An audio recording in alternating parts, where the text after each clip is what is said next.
Hi, everybody. I'm Skip Elsheimer. Welcome to the AV Geeks Lunchtime Streaming Show, where we watch old 16mm films and think about how it relates to our lives. I spent like 16 hours in Montreal. I did a show there. It was a fundraiser, and I did it at what was like a outdoor brew pub. And I feel like there was 500 people there. It was huge, giant show.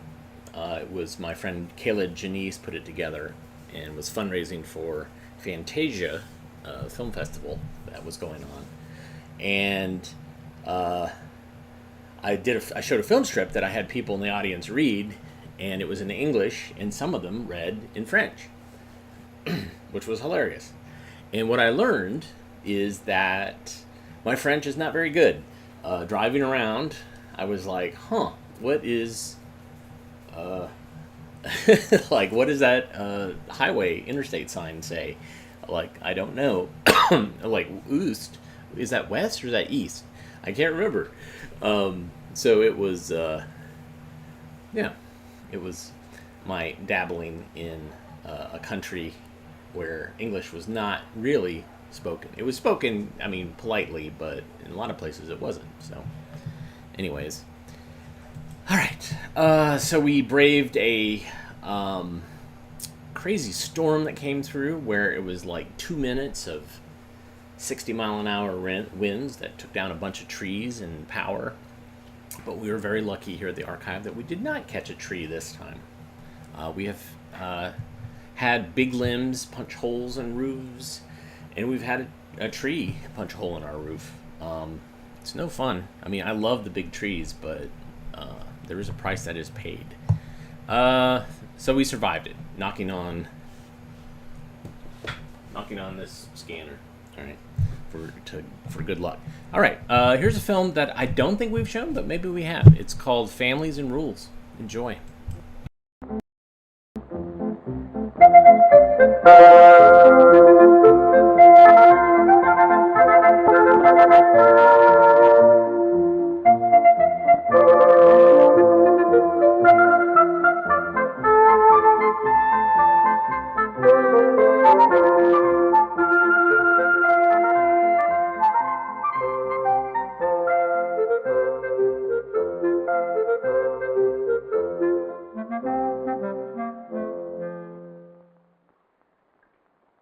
Children, dinner's ready. Children, hurry up. Dinner. Mothers are always saying that, aren't they? Dinner's ready. Come on, Kurt, what do you want out of school? Daddy, where's Reese? Reese? Hey, Reese is Dad, here I somewhere, I got a guess. good report You got a card. good report card? Well, I'm proud of you. Yeah? When did it come? Risa. Come this morning? Curdy, What? when's your report card come this morning? Yeah. Where is it? Kurt, what do you want to... Why do you suppose there are rules about coming to dinner on time? Reese, where you been? Well, Lisa, where were you? You came in late tonight. Every night you're late. I'm reading. You're reading. You love to read. I know you love to read, but you have to come to dinner on time, too. But Mommy has to get everything all set. And if you're late and Johnny comes late, we all come late, that supper will be way bit late and we'll be eating at 9 o'clock instead of at 6. So, You keep it understand in why mind, you huh? should be on time? Let me see something. Johnny, you got clean hands? How about you, Reese? Everybody got clean hands? Maybe your hands don't look dirty. So why do families have rules about washing before they eat? Okay, all right, that's good. All right, you can have your juice now. Good hot day like this, the juice will taste good, won't it? Huh? There's to it. Marshall, like a Molly pork pie. Kurt is talking with his mouth full. Are you talking? Nobody can understand what he is saying. Do that, dear. That's not... This family likes being together so much Till your food... that they seem to be breaking some rules. Then you may talk. And when a family breaks rules about eating, things can get pretty wild. Girls, all this playfulness at the table. No. Behave. Girls, better table manners. Can you tell which rules Jonna and Risa are forgetting? Not now. Not dinner time. No. I can't hear you, Risa.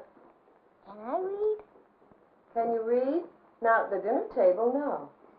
What do you do at a dinner table? You eat and you That's put your very good. napkin down here to have enough. That's right. That's right. Well, why don't you do that then? You do know the good table manners then. Then I have to have another one. You'll have to have another what, dear? Napkin. There's your napkin right there. I know, but I have to have another napkin.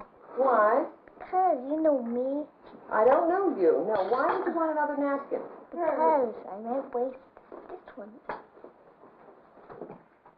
John, it's 7:30. Time for bed. No, this is... Rules tell us what to do and what not to do. 7:30, you know why. And there must be some sort of penalty if they are not followed. You know why you're going to bed. You're being punished. I know you're very unhappy. Look at Mother, darling. You've been nagging your brother, bothering him, and I've told you repeatedly you are not to do that. You're going to bed at 7:30 tonight. How come Erica does? Erica is older than you are. She needn't go to bed that early. When you're that old, then you'll be going to bed that late, too.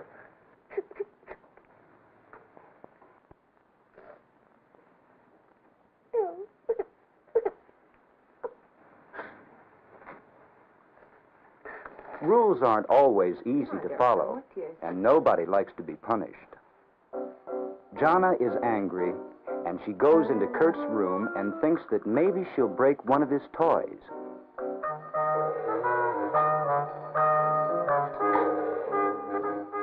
Well, I guess when we're angry, we think about doing silly things.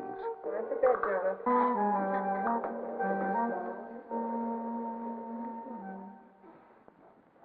Children, breakfast time, come! Hey, Ron, you find my shoe. Mommy, where's my library book? Children, breakfast is ready. About time. Mommy, I can't find my library book. I can't find my sneakers. And I can't find my blazer. And I can't find my watch. Oh, children, did you look properly? Everywhere? Does your family have a rule about getting up on time for breakfast and on time to get to school? The Leland family needs a plan to make this rule work. Howard, breakfast is ready. Howard, here. Breakfast is ready. I have no time for breakfast today, I'm just some juice. Even Dad needs a better plan for getting up early enough in the morning. Bye, John. Bye, Eric. Hi, Dad. Hi, Oh, you too. Bye-bye. Oh, what a morning. Sometimes we have to change a rule that isn't needed anymore. Come on, I have to hold your hand. No, you don't. I'm too old for it.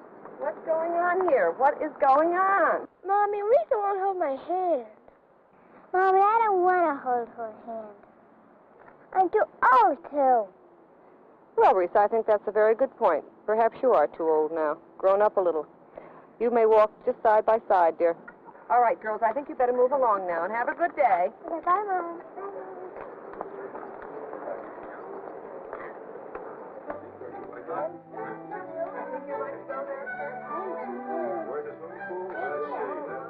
Tonight, the Leland family is following a new family rule for planning ahead. Everyone wants to be ready to leave early the next morning on their trip. Sure.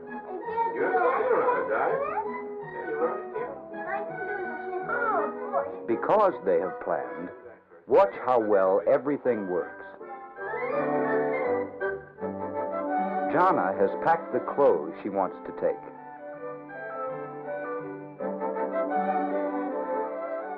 Kurt has his toys.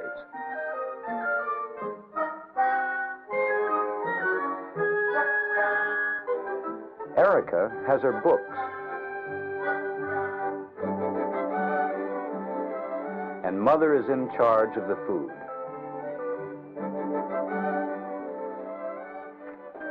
Where are we going? There it is, John. See, you want to know where Rome was? It's right there. See, that's Rome. No, you can't. I've got to figure out where we're going here. Father's responsibility is to work out which roads they will use. And they're going to see all these things here. Everybody has planned and then carried out his own responsibilities. And on the way, we'll stop.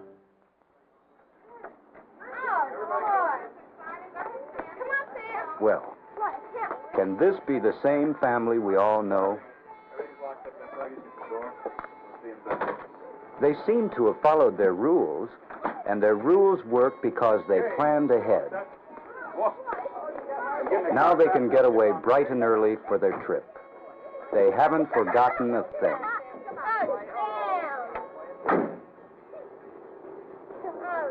Have our lunch here. You all set? Okay, move over. Yes, I know.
Oh, Mom and Dad, you forgot to cancel the milk and hold the mail. Yeah, so I think I'm gonna look this up real quick. Visions Association. What is it? Visions Associates Incorporated. I feel like they were African American owned educational film company.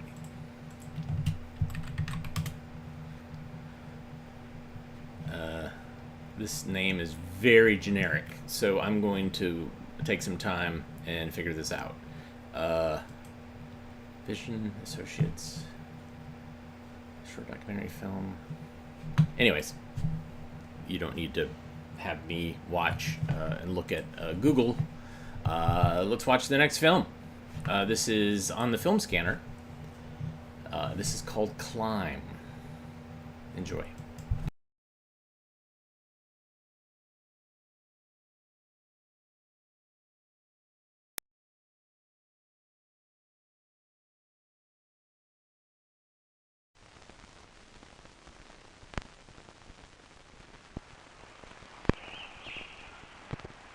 Where we spend the first night. Sure looks like a long way from there to the top. Yeah, I know, but I'm sure that's it.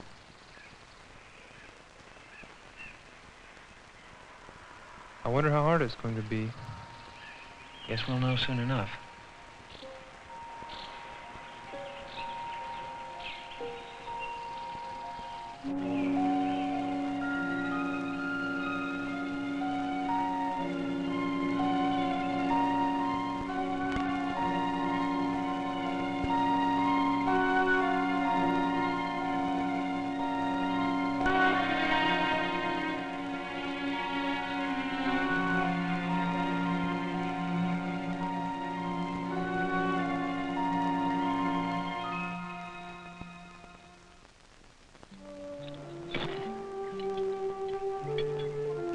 Talked about the climb for a long time, and then one weekend I met Mike in the valley, and we sat around sorting out all the gear we need for a multi-day ascent of this sort.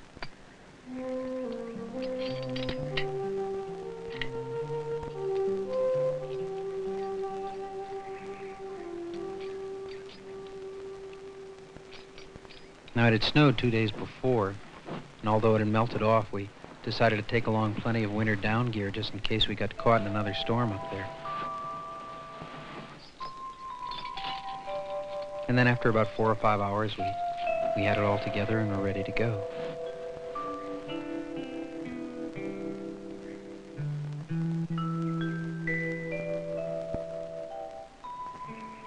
We walked across the meadows and up the talus slope. I remember when we got to the base of the climb, we didn't say much. I think one of the hardest things about a long wall like this is just sort of convincing yourself to get off the ground.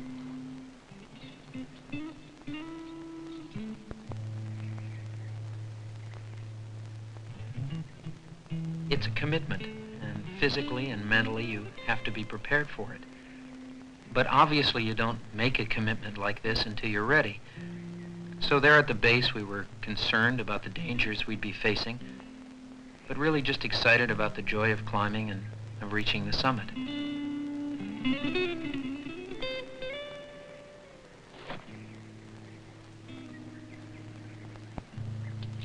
I take the first lead that morning.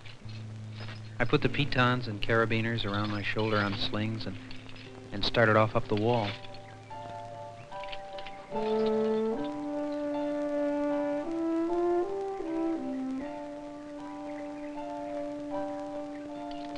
You climb up a ways, you put a pin in the crack for protection, and you step out on that wall. It's just like stepping into another world.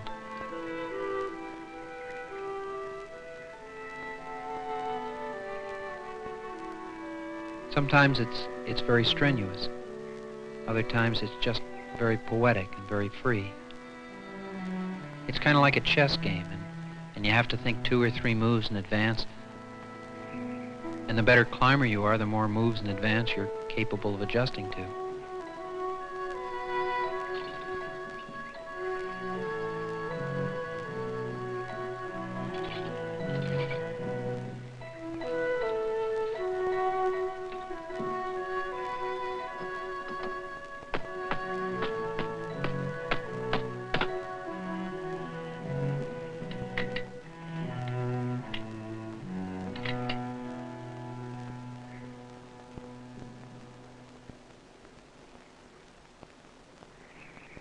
Russ had reached the end of the first pitch, or rope length, and I was to be climbing second, moving up the rope on jumars.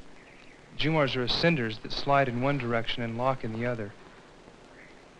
I'll be going up a fixed rope that's tied off, because on a big wall like this, Russ has other things to do. He'll be bringing up the haul bag with all our food and water and extra gear.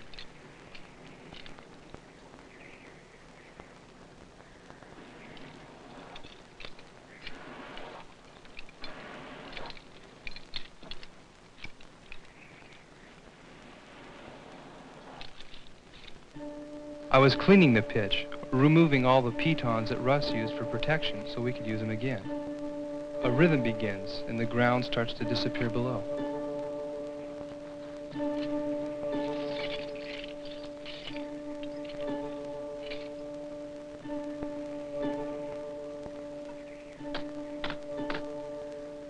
By late afternoon, we'd reached a place called Dinner Ledge, a small outcrop of rock about 800 feet up. You know, one of the first things you want to do is get the haul bag open and get out some water. You get extremely thirsty up there, and yet water turns out to be the heaviest single thing you carry. So you have to ration yourself to just 6 cups a day per man. And for dinner we had gorp. Gorp is a mixture of candies and nuts and raisins. Outstanding. You know, it's a meal that usually is inhaled rather than eaten. The first time you spend a night on a wall, you know, it's frightening. But we'd both been up there on walls before, and finally you get used to that environment, even looking up at where we'd have to go the next day. In fact, you know what we ended up talking about? We ended up talking about another climb. I was excited about some climb I'd done across the valley and was pointing it out to Mike, and we just sat there debating the various pros and cons of the route.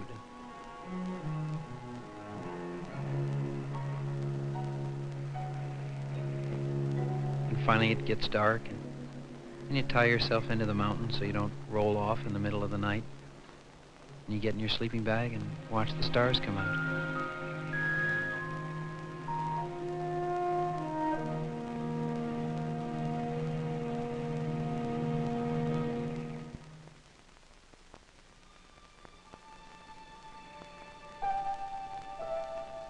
It's really hard to get up in the morning, especially if you haven't slept much the night before. And you lie there on the ledge thinking, "Oh, God, I'm still here."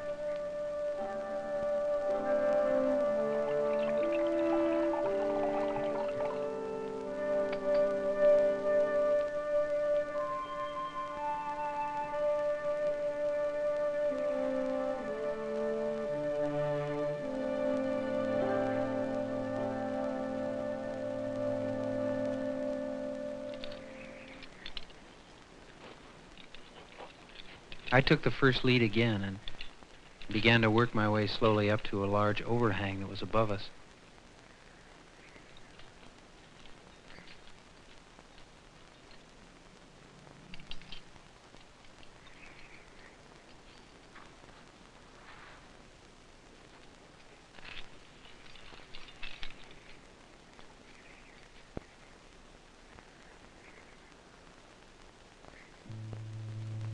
The overhang turned out to be the mental crux of the climb. I think there's really harder physical climbing up higher, but sometimes it's just very difficult to get yourself to go out on an overhang. And yet if we were going to continue, I'd have to work my way about 15 feet straight out from the wall.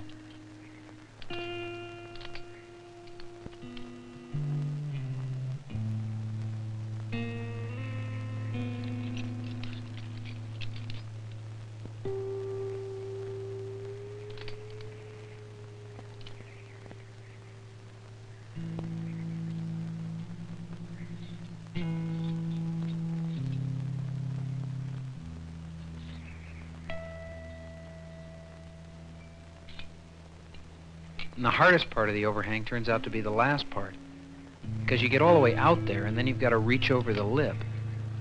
Now there's a crack up there, but you can't see it, and you don't know whether you're going to be able to get a pin in, or if you do, whether you'll have the strength to hit it hard enough so it'll hold when you stand on it.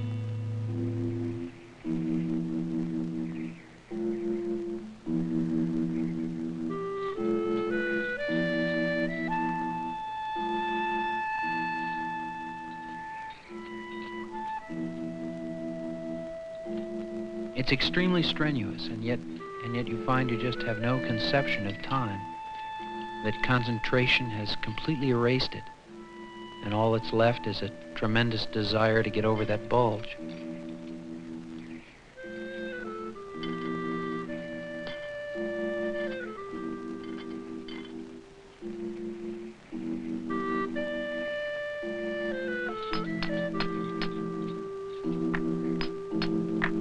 And yet it's at times like these, when physically and mentally you're pressed right to your limits, that's really when you find out what climbing is all about. Because you're finding out what you're all about, and what your limits are, and how you react when you're pressed right to them. And then finally you've got to commit to it. You know, you've got to stand on that pin. So do it. Do it now.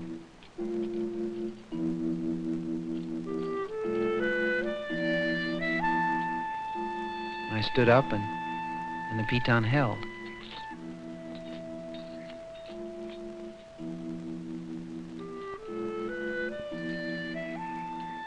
And then you've got this incredible desire to get another pin in the mountain.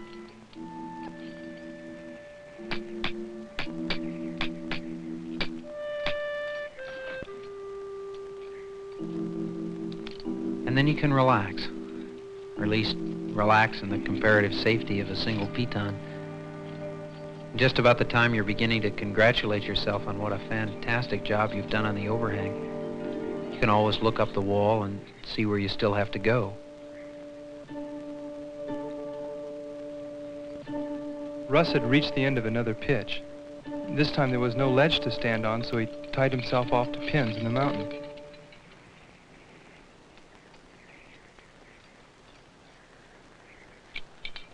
I'd be moving up on those Jumars. although it's physically a little easier, it has its own mental problems. You're working your way out along, and you try not to think of where you're going to be when you take that last pin out from the overhang. But if anything goes wrong out there, the odds are that you've got no one to blame but yourself. That really becomes one of the nice things about climbing. You find that there are no scapegoats on a big wall. That means that you're responsible for your own defeats, but you get the joys of your own victories. A good deal of time you're out there just by yourself.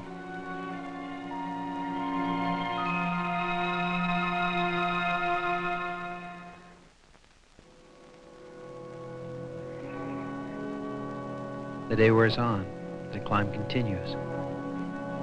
And although most of the time you are by yourself out there, there's a wonderful bond that grows up between you and your climbing partner. You're going through highly emotional experiences leading. You're sharing them together on ledges. You're planning strategy. You're always tied together by that long length of rope for safety, and that rope just seems to get stronger the higher you go, especially when you get into a little trouble.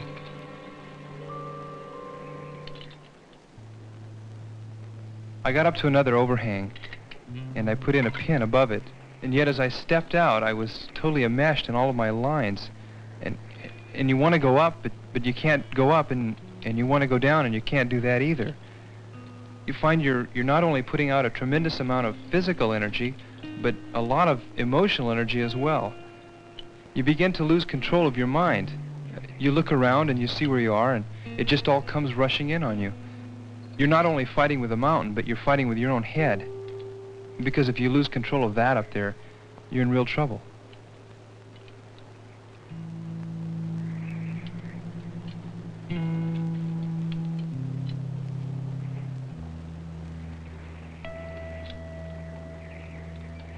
People talk about climbing and they say it's kind of a death wish. But when you're really out there in a situation like that, every one of those moves is more an affirmation of life.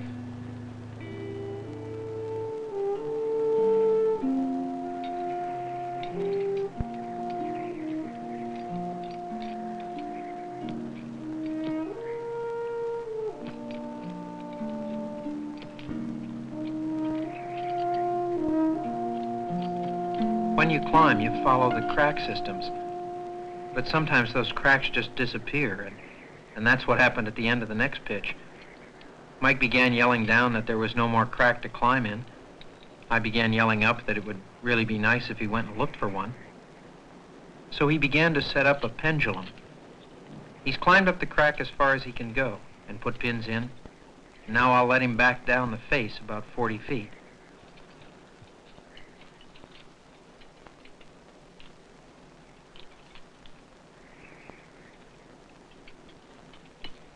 When he gets down there, he'll become the weight on a pendulum, a human weight to swing back and forth across the wall and look for a new crack system by which we can continue.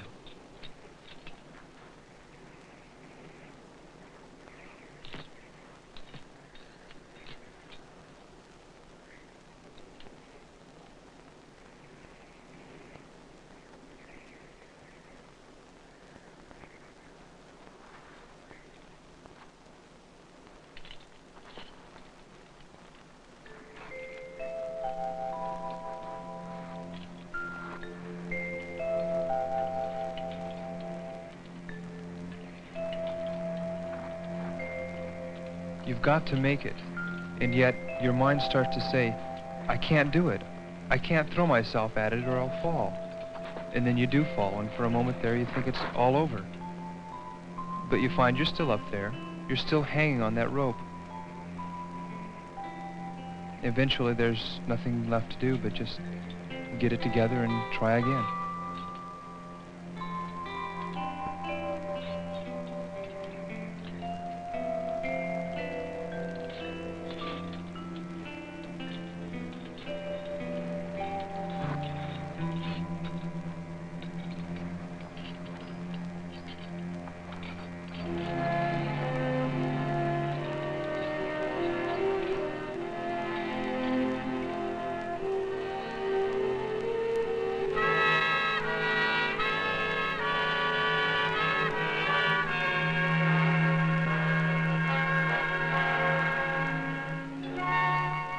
climb higher and that bond gets stronger. It's a sharing of weaknesses and strengths, of seeing each other for what you are.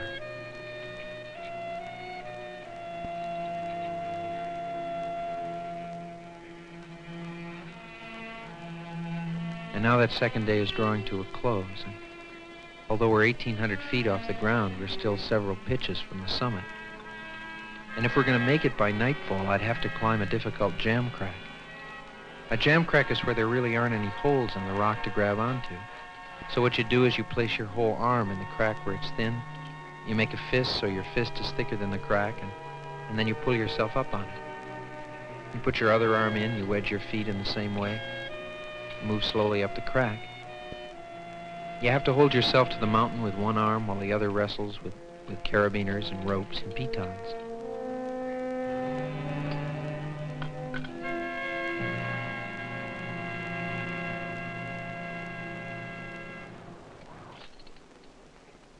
Jam cracks can obviously be very strenuous, and I got to this point, I got some protection in, and yet as I turned to continue, I just couldn't seem to find a hold that I wanted to commit to. And when you're leading, you don't want to move until you're ready. So I worked here for about 15 minutes with one arm and then the other, finally putting in some more protection to catch me if I came off.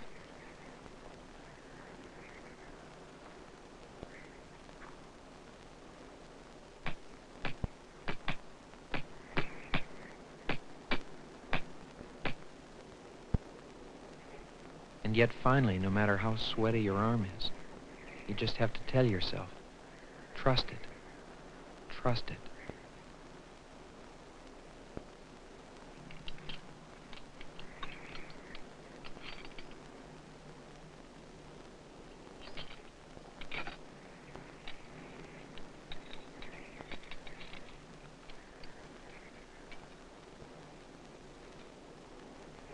Time and again as a climber, you're forced to trust. To put your faith in your own ability to just drive yourself out beyond your limits. Until finally a very beautiful state of self-reliance is reached where the particular climbing problem, the summit, the mountain, all of them are unimportant. And your mind is free to go beyond these things.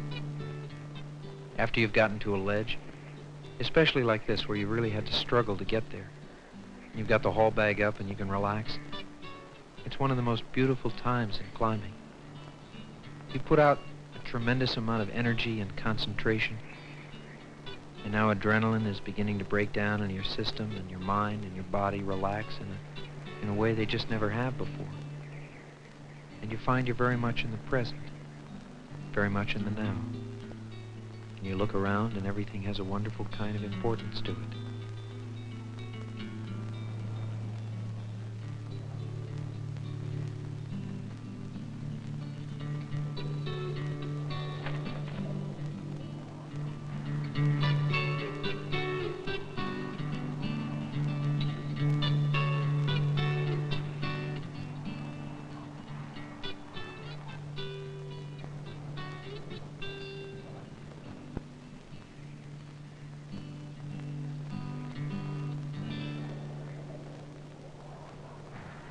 Then Mike was up to the ledge and climbing past me.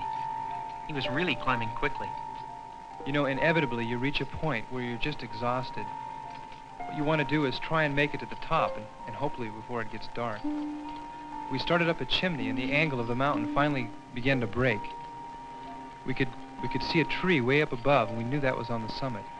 Just climbing like mad now, trying to make it.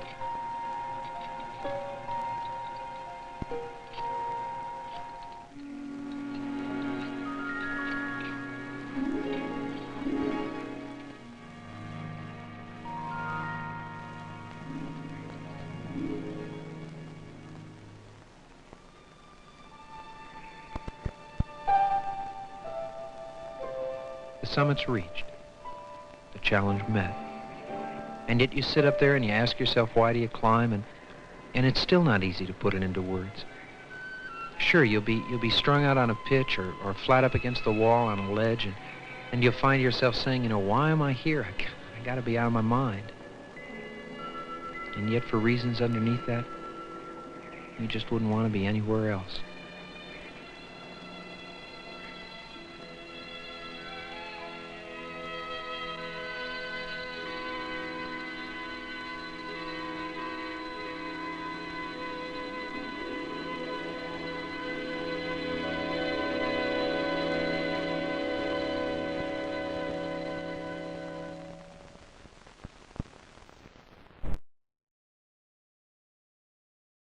1974 is when that film was made. And it's during a time where there's a lot of these introspective films, outdoor, kind of extreme sports, but not really extreme. There's Solo, there's Up. You know, these are, of course, titles that were used later in the 2000s. But it's all related to climbing or hang gliding or whatever. It's kind of on the in the path from Endless Summer, the surfing feature film. All right, let's learn about some insects and their control. I'm sorry, insect enemies and their control. Enjoy.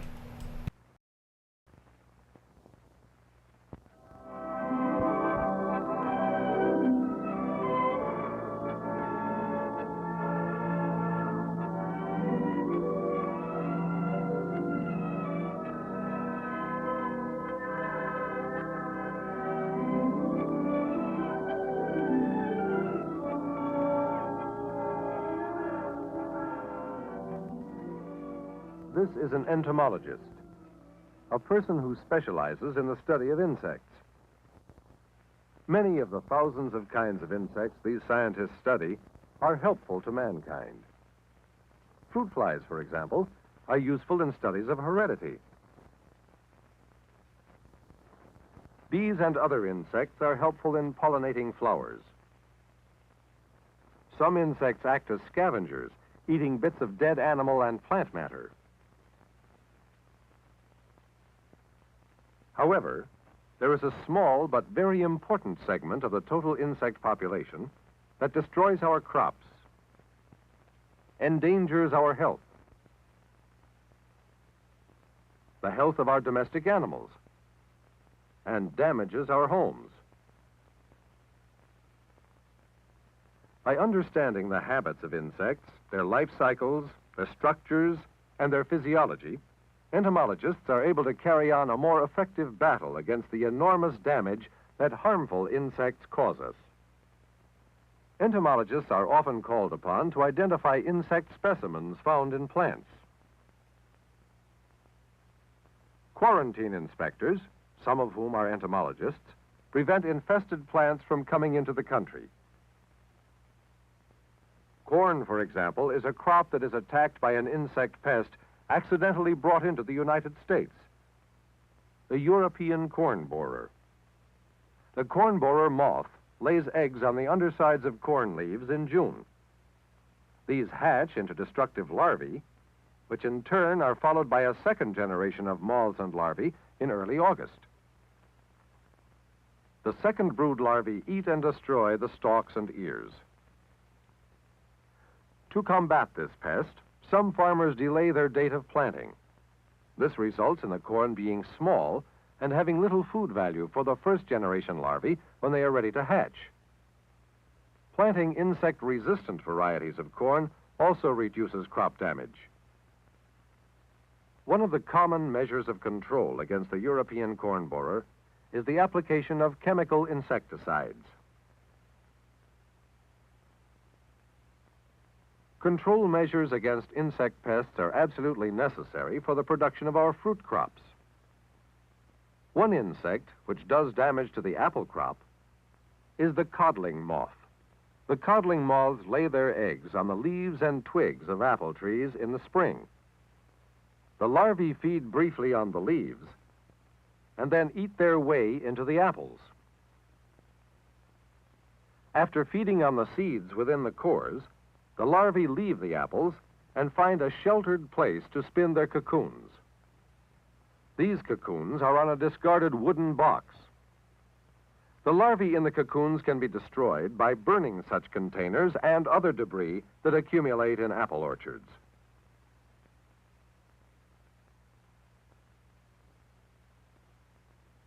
Frequent spraying of apple trees with insecticides during the growing season also helps prevent damage from the codling moth. Each year, cotton crops are damaged by the larvae of the boll weevil. The adult weevil's long snout is used to bore an opening in the bowl which contains the developing cotton. The insect lays eggs in the hole it makes, and the larvae which hatch begin to eat inside the bowl. The result of this destruction is no cotton, or at best, short, discolored fiber which has little commercial value. Dusting cotton fields from the air with insecticides is an effective method of protection from the boll weevil.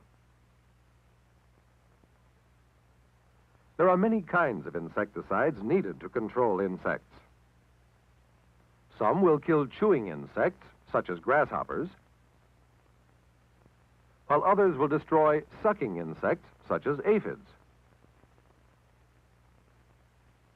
Aphids and other insects are also eaten by birds. Birds are an important natural control of insects, and so conserving our bird life is another way of controlling harmful insects.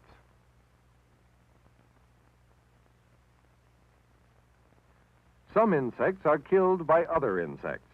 This parasitic wasp is depositing her eggs in a caterpillar. The larvae get their nourishment from the body of the insect host.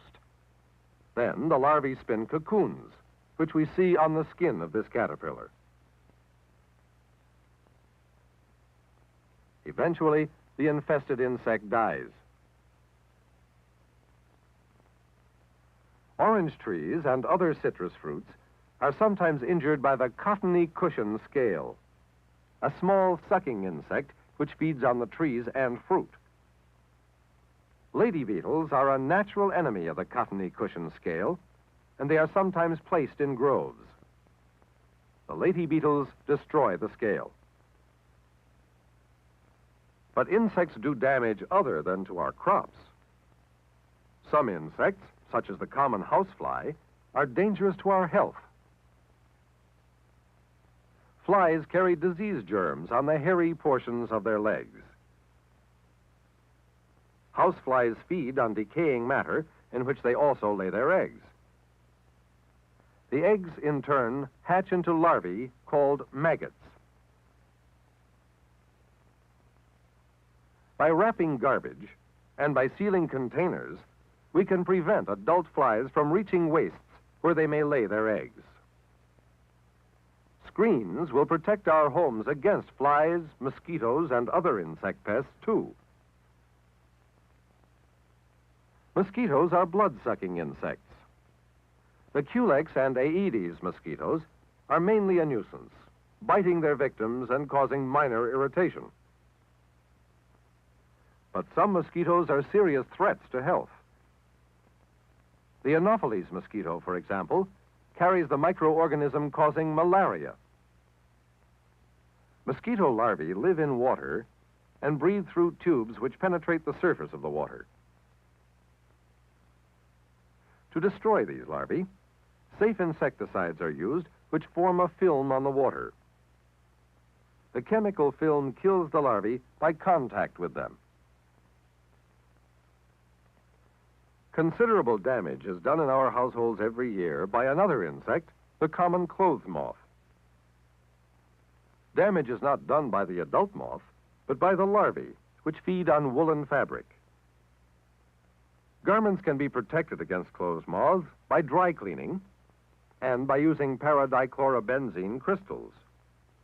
The vapors from these crystals keep away the adult moths that lay the eggs. Termites are insect pests which also infest homes in a different way. They may be found in the ground or in wooden structures of buildings. The food of termites is wood or cellulose in some form, and within their intestines are microscopic protozoa which digest the cellulose.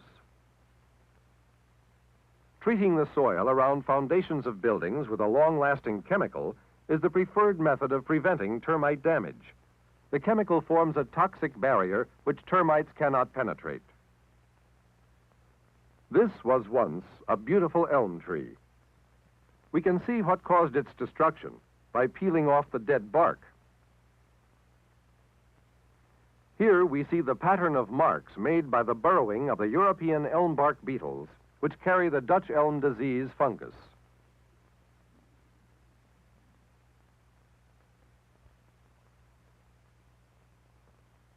Infected trees are removed and burned in order to destroy breeding places of these insects and prevent Dutch elm disease from spreading to healthy trees. The war against all insect pests is a never-ending struggle. Methods are being continually applied to combat insects that destroy food crops, insects that affect our health, and insects that cause damage to our property. All of us benefit from the many different control methods which are used in the continuing fight against harmful insects.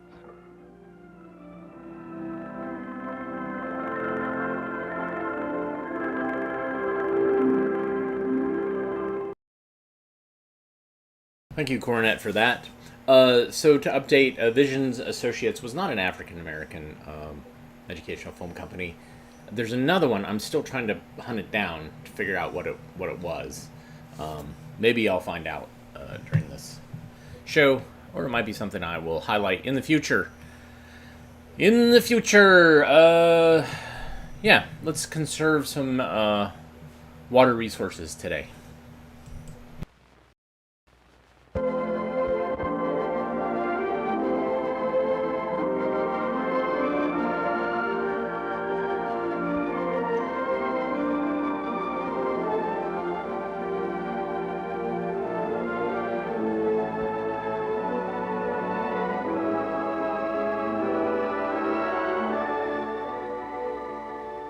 A century ago, a few gallons of water a day provided a person's daily needs in the United States. By 1900, 40 billion gallons of water were being used daily in the United States, an average of more than 500 gallons per person daily. Today, our water consumption has increased to more than 350 billion gallons a day, an average of more than 2,000 gallons per person daily. Water for domestic use, for irrigation, and for industrial use. Water, water, and more water is needed as communities get larger and industries expand. Industrial needs are measured today in thousands of billions of gallons yearly. For example, it takes 40,000 gallons of water to manufacture 1 ton of paper. It takes 110,000 gallons to produce 1 ton of steel. Steel for many uses. But the greatest single use for fresh water in the United States is for irrigating farmlands. 75 to 100 billion gallons of water a day. 1/2 of the cotton in the western states is grown on irrigated land. 1 acre of cotton during the growing season will require about 600,000 gallons of water. All the water we use falls to the earth as precipitation, rain or snow. Water that isn't soaked up by the ground or evaporated finds its way into brooks or streams, and then to rivers or lakes. The fresh water in rivers and lakes is what we call surface water. Much of this surface water eventually flows into the salt water of the oceans, where it is costly to reclaim. We can increase our supply of surface water, a major source of all water, by keeping water on the land. A dam keeps tremendous quantities of surface water on the land by creating a reservoir which raises the level of the river upstream. Whenever more water is needed to supply communities, dam gates are opened and water is allowed to flow downstream. Some water is diverted into concrete aqueducts, such as this, which transport water to where it is needed for irrigation. In an irrigated field, the surface water from the river finally goes back onto the land. Vegetation, such as grasses and other plants, also holds water on land, slowing the runoff of rain and checking erosion. On the other hand, a field which lacks a good plant cover can become eroded. Rainwater running off the slopes of this farm has washed away tons of fertile topsoil and carved gullies. Eroded soil from such a field is washed into rivers as silt. Check dams are built across gullies and ravines to slow down the runoff of water to prevent erosion. Terraces, low ridges of earth, check the runoff of water on farmland. Contour plowing also conserves water by helping to prevent erosion. Strip cropping is another farm practice designed to hold water on land. Alternate strips of a cover crop, such as grass, and a field crop are planted. The strips of vegetation check the force of water running off the cultivated soil. Surface water that filters down through the topsoil, through the subsoil, and into the tiny pore spaces of the bedrock is called groundwater. Groundwater is another major source of water. The ocean is the primary source of all water on the land. When water evaporates from the ocean's surface, it moves into the atmosphere and forms clouds. Later, it falls again as rain or some other form of precipitation. Precipitation from clouds may fall on both water and land. Some of the groundwater is used by growing plants, and some of it percolates down into deeper zones. This groundwater may emerge in another place as a spring to become surface water. The water in this spring, as well as all runoff water, will eventually return to the ocean or other bodies of surface water. Some surface water, as well as groundwater, evaporates back into the atmosphere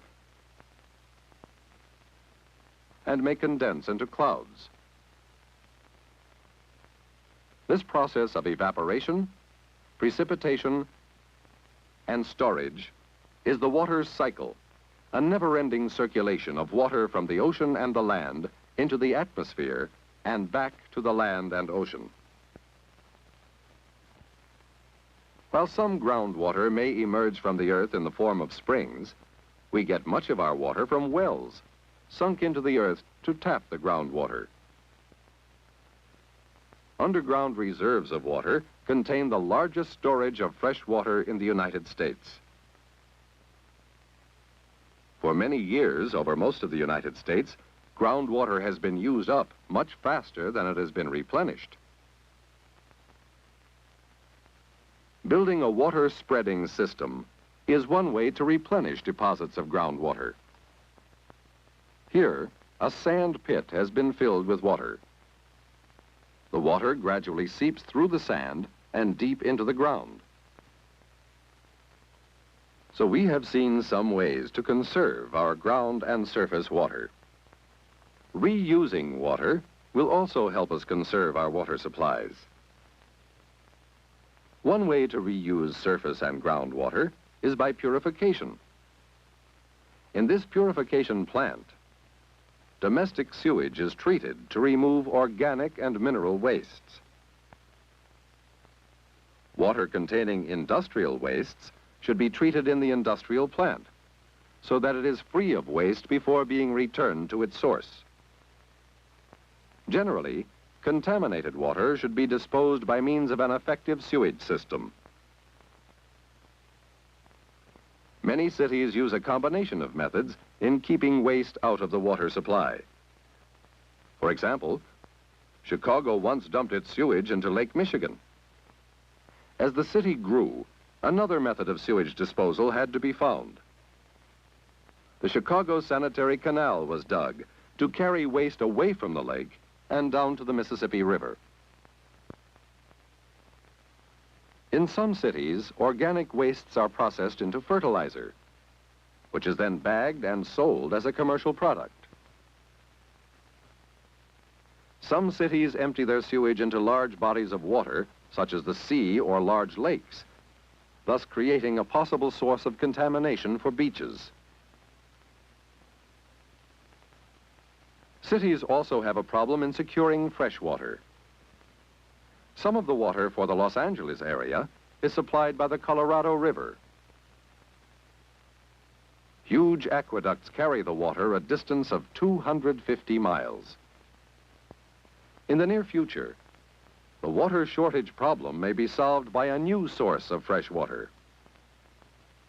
This plant converts seawater into fresh water. Scientists are finding ways to reduce the cost of saltwater conversion.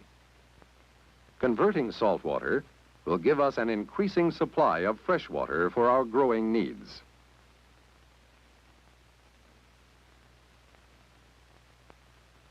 Already, we require over 200 billion gallons of water daily. For industry, washing, drinking, sanitation, recreation, and irrigation. But we have seen that we can conserve the water resources available to us in three important ways. By keeping surface water on the land, by carefully replenishing our supply of groundwater, and by reusing water after it's been purified. Conserving our water supply is part of our conservation of all natural resources. Water conservation is a key to an abundant future for our country. Of all our conservation problems, none is more important than conserving our water, for now and for the future.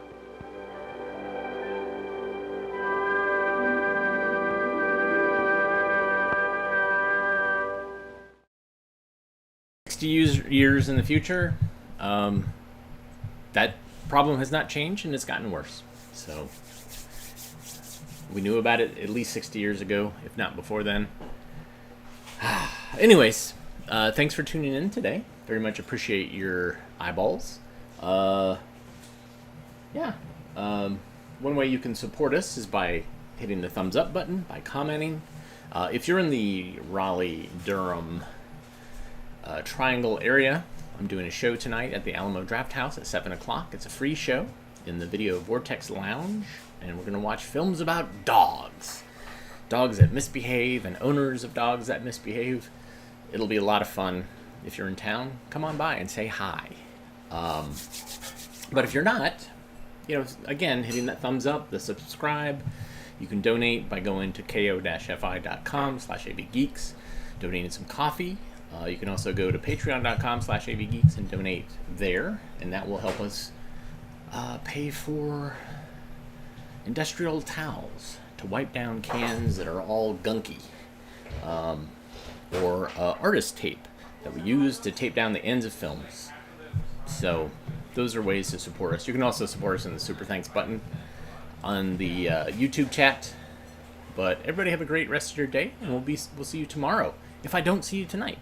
Take care.